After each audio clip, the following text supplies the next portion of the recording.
Hello, my young viewers and scholars, myself Renu, and you are most welcome in my YouTube channel Nayab Thoughts in English.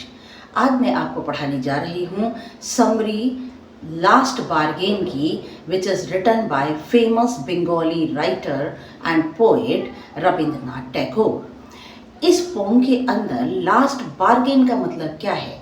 Bargain का मतलब है सौदेबाजी। ये कैसी सौदेबाजी होती है कि इसमें जो एग्रीमेंट है वो दोनों पार्टीज़ के बीच में होता है। जब हम किसी दुकान पर जाते हैं और कोई सामान खरीदते हैं तो दुकानदार अपनी कीमत बताता है और हम अपनी कीमत बताते हैं, तो उन दोनों के बीच में से एक जो रास्ता निकलता है उसे बार्गेन कहते हैं और एक तरह का एग्रीमेंट होता है। इस पोम के अंदर द लास्ट बार्गेन के अंदर एक स्पीकर है, एक आदमी है जो कि काम की तलाश में भटक रहा है और वो कहता है कि मुझे हायर कर लो, मुझे हायर कर लो। हायर करने का मतलब ये है कि मैं तुम्हें अपनी लेबर दूंगा और इसके बदले में मैं तुमसे जो भी लूँगा, लेकिन मेरी फ्रीडम खोनी नहीं चाहिए, मेरी आज़ादी खोनी नहीं चाहिए, मेरी पीस ऑफ माइंड जो है वो खोना नहीं चाहिए। तो यहाँ पर वो स्पीकर जो है वो चलते हुए और एक सबसे पहले राजा जो कि एक रथ में आता है और उससे मिलता है, और राजा जो है उसे कहता है, राजा के हाथ में तलवार है, राजा उसे कहता है कि मैं तुम्हें इसके बदले में अपनी ताकत दूंगा और इसके बदले में तुम मुझे अपनी लेबर देना। लेकिन स्पीकर जो है वो मना कर देता है। क्यों? उसे पता है कि जो पावर है it would cease one day, एक दिन ताकत जो है वो ख़त्म हो जाएगी और तब क्या होगा कि उसकी दिमागी शांति भी ख़त्म हो जाएगी and he would lose his freedom also. Secondly, जब आदमी जो है वो भटकता हुआ और जाता है क्रूड लेन, क्रूड का मतलब ट्विस्टेड, मैंने जितने भी वर्ड मीनिंग है वो शॉर्ट्स पर डाल दिए हैं और इसका जो लिंक है वो आप कमेंट सेक्शन में से ले सकते हैं। नाउ जो आदमी है वो क्रूड लेन से गुजरता है और वहाँ पर वो रिच ओल्ड मैन से मिलता है। रिच ओल्ड मैन के पास में एक बैग ऑफ गोल्ड है। Gold here refers to the money. और यहाँ पर वो जो ओल्ड मैन है वो उस स्पीकर को ऑफर करता है मनी, गोल्ड ऑफर करता है कि तुम्हारी लेबर के बदले में मैं तुम्हें गोल्ड दूंगा। तो क्या होता है, आदमी उसे भी टर्न डाउन कर देता है, उसे भी मना कर देता है। क्यों? क्योंकि उसे पता है मनी वुड स्पेंड सून, पैसा जल्दी ही ख़त्म हो जाएगा, फिर उसकी दिमागी शांति क्या होगी, ख़त्म हो जाएगी। नाउ आदमी फिर दोबारा आगे निकलता है और देखता है कि उसे कौन हायर करता है, लेकिन उसकी दिमागी शांति ख़त्म नहीं होनी चाहिए। तो जब वो आगे जाता है, शाम का समय है, गार्डन के पास से एक बहुत ही सुंदर लड़की निकलकर आती है। वो उसे कहती है कि मैं तुम्हें तुम्हारी लेबर के बदले में अपनी ब्यूटीफुल स्माइल दूंगी। तो आदमी देखता है कि उसकी स्माइल के पीछे एक सॉरो, एक पेन, एक दर्द छुपा हुआ था। तो आदमी उसे भी मना कर देता है। आदमी कहता है उसके ऑफर को टर्न डाउन कर देता है ना। अब जो है जो स्पीकर है वो घूमता हुआ सी शोर तक जाता है।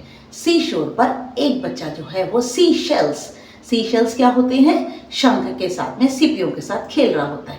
स्पीकर उसके साथ खेलने लगता है। तो बच्चा कहता है कि मैं तुम्हें हायर तो करूँगा, लेकिन मैं तुम्हें इसके बदले में कुछ नहीं दे पाऊँगा। लेकिन आदमी को उसके साथ खेलने में दिमागी शांति मिलती है, फ्रीडम मिलती है और वो उसके ऑफर को एक्सेप्ट कर लेता है। This is the last bargain. The title is apt. Title बिल्कुल एप्ट है, एप्रोप्रिएट है कि बच्चे के साथ खेलते हुए उस आदमी को फ्रीडम मिलता है, उस आदमी को पीस ऑफ माइंड मिलती है, ना कि उसको ब्यूटी, मनी और पावर में।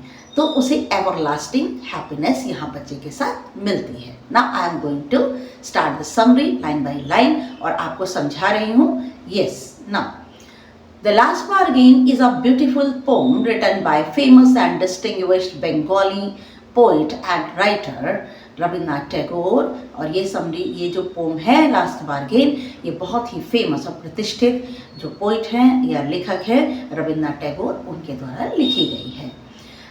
ही got Nobel prize for Gitanjali, और उन्हें नोबेल प्राइज भी मिला था गीतांजलि के लिए, और उन्हें गुरुदेव भी कहा जाता है। In the pome a person was searching for a job, और इस पोम के अंदर एक आदमी जो है वो एक किसकी तलाश में है, काम की तलाश में है कि कोई उसे हायर कर ले, लेकिन but he did not want to lose his freedom, लेकिन वो अपनी फ्रीडम को जो है वो खोना नहीं चाहता। First of all he met the king in his chariot, सबसे पहले वो राजा से मिलता है उसके रथ में। He had sword in his hand, राजा के हाथ में तलवार है। He got the proposal from the king, वो राजा से प्रस्ताव लेता है। He offers him power in return for his labor, और राजा जो है उसे उसकी लेबर के बदले में उसको क्या कहता है कि मैं तुम्हारी लेबर के बदले में अपनी ताकत दूंगा। The man refused because he knew one day he would lose the power, लेकिन आदमी मना कर देता है क्योंकि उसे पता है एक दिन वह ताकत खो देगा। फिर क्या होता है कि the speaker wandered and reached in the twisted lane, और वो टेढ़ी मेढ़ी गलियों में आदमी जो है वो जाता है। He got the second offer from a rich old man, और उसको एक दूसरा ऑफर मिलता है रिच और ओल्ड मैन से मिलता है। Now he had a bag of gold, उसके पास सोने का पैसों का एक थैला है। He offered lots of gold in return of his labor, और वो ओल्ड मैन उसको इसके बदले में क्या कहता है कि मैं तुम्हें बहुत सारा गोल्ड और बहुत सारा तुम्हारे लेबर के बदले में पैसा दूंगा। But the speaker turn down the offer, लेकिन स्पीकर इस ऑफर को भी मना कर देता है। He knew money would soon spend, उसे पता है कि मनी जो है, पैसा जो है वो जल्दी ही खत्म हो जाएगा ना। अब आदमी जो है वो, इट वॉज इवनिंग, ये शाम का समय था। ही रीच्ड अ गार्डन, वह गार्डन में पहुंचता है और वहाँ पर he met a pretty fair maid, एक बहुत ही सुंदर लड़की से मिलता है। He receive the third offer, और तीसरा ऑफर जो है उसे उस ब्यूटीफुल गर्ल से मिलता है। Now the pretty girl offered her smile, और जो प्रिटी गर्ल है वो उसे अपनी स्माइल की ऑफर देती है in return of his labour, उसकी लेबर के बदले में। The speaker feels the girls smile was not genuine, उसको महसूस होता है कि लड़की की जो मुस्कुराहट है वो प्योर नहीं है, ये फेक है, ओरिजिनल नहीं है, और behind the smile there was sorrow, और उस स्माइल के पीछे क्या छुपा था, एक दर्द छुपा था। Now, at last the speaker reached the seashore, और अंत में जो स्पीकर है वो समुद्र के किनारे पहुंचता है। He saw an innocent child playing with seashells, और वो देखता है कि एक बहुत ही मासूम सा बच्चा सीपियों के साथ, शंख के साथ खेल रहा होता है। He started to play with him, और आदमी उसके साथ, स्पीकर उसके साथ खेलने लगता है।